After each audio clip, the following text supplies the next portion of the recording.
wasn't gonna bring out the phone, but there we are. We brought the phone out. I want to talk about Lance Wallnau today, someone who is a self-described, self-proclaimed prophet of God, someone who claims to be communicated to by the creator of the entire universe. Everything we've ever seen and everything we can't and haven't and never will see was created by this guy's God, he says. And that guy, the God, speaks to him, tells him things. And it's so strange to me that what a coincidence it is that right now, all of the things that need to happen for Jesus to come back just so happen to be the things that Donald Trump is requiring as policy, like Panama and Canada and Greenland and all of the nonsense. All of these things must come to fruition that Donald Trump has set into action in order for Jesus to come back, in order for the prophecies to be fulfilled. It's all just so transparent.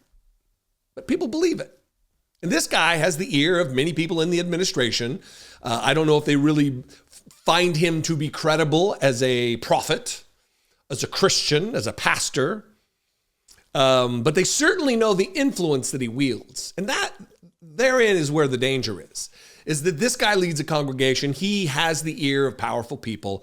And if he starts convincing people of his nonsense who don't look at this objectively, who don't look at this critically, it leads to larger problems. So anyway, listen to this with your ear attuned to all of the convenient things that need to be done that just so happen to be the policy proposals of his dear leader, his actual deity, Donald Trump.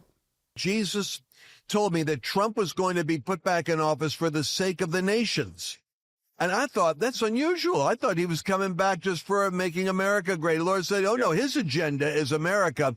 But for America's interest to be secured, there has to be a reordering of the global community. Wow. China has to be mitigated as a threat. The Panama Canal has to be opened up. Gaza has to be re-seized so that the Middle East doesn't become a tinderbox. Europe has to settle its issue with Russia. So Trump will create a Pax Romana, a period of peace, realigning nations. Now, when that happens, his strange God-given devotion to Christians being persecuted, it's not happening in America, although he went after it, because if you lost a job or aren't getting hired because of DEI, I guess it bothers him. He thinks it's for America, but you know what it really is for? I'll predict it. It's going to come against the persecution of Christians globally. Wow. He is raised up as God's instrument for the sake of the nations. And Isaiah 45 says, thus says the Lord of Cyrus, whom I've anointed to go through the two-leaved gates of Babylon, to break these iron gates and to undo the belts of kings. And this I will do for my people Israel's sake, though you haven't known me. Well, now Cyrus knows God. Trump has had an encounter with God. That assassination attempt was his appointment with God.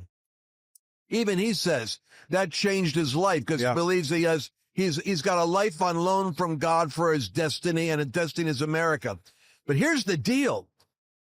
Trump himself, I believe, is going to not only establish America's trade relationships with these nations, but there will come a point where the statesman evangelists are going to come along, meaning nations are going to start to open up to the movement of Reformation happening here. Germany just had an election. They moved to the right. France had an election. They moved away from the left. England is going to have an election with Nigel Farage. And in 2 years, it's going to move to the right. There's a global movement of conservative. But what is conservative? It's a movement towards Judeo-Christian values. Yes. And they don't want to call it that, but it's a movement to, we don't want to go woke and weird and wacky with open borders and Muslim immigration and terrorism. There's a repulsion against that in Europe right now. Trump is the catalyst of the global reformation happening. And I say sheep nations are going to be rising. Now, for that to happen, when I go to these rulers in South Korea and other countries, what I'm telling them is, if you want what we have in America, a period of domestic peace, strong popularity with your people and prosperity, You need to do what Trump is doing. Trump is saying we need to get religion. He's really saying we need Christianity. He just knows enough not to hit that trigger. You need to have evangelism in your country so that your people develop a healthy patriotism, a respect for authority, a godly orientation against anarchy and against viciousness, violence, and protest and terror. And Christianity will cause that faith to come into your people. It'll stabilize your administration. Yeah. It'll produce a conscience so that people won't be committing crime. And it will produce thrift, industry, and prosperity to lift you economically. And we want to do business with you in the United States. And I'm here to represent the United States. I'm open for business, and I represent a lot of businesses working with Donald Trump. That's my story. I guarantee doors. Now, what do I have to do? I agree. What do I supposed to do? I need arenas. I need to get the message out. And I'm telling you, we need statesmen evangelists. I need a new generation of young Billy Grahams, of young Lester Summeralls. Yeah. Lester Summeralls. Yeah. I don't care whether you cast demons out, so long as you get them saved. Yeah. And that I can fill an arena. I'll set it up with these heads of state to send the statesmen evangelists to the nations for the great end time harvest. There was a whole bunch there. It is very telling to me, very interesting to me that he's saying, because remember, when Donald Trump was in office the first time, they all talked about how he had a conversion moment. He was now a deeply religious Christian man. But you just heard Lance Wallnau, who said that very thing I just said, that it was actually the assassination moment that was his conversion moment. That's when he came to God. Which is it? Was he a Christian early on in his first term and repented for raw dog and porn stars while his wife was pregnant or with their newborn baby? Which is it, Lance?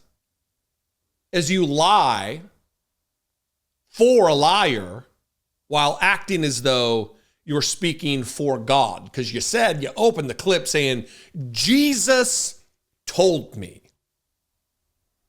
Jesus told me this. I said this. He said, no, actually, Trump's agenda is for America.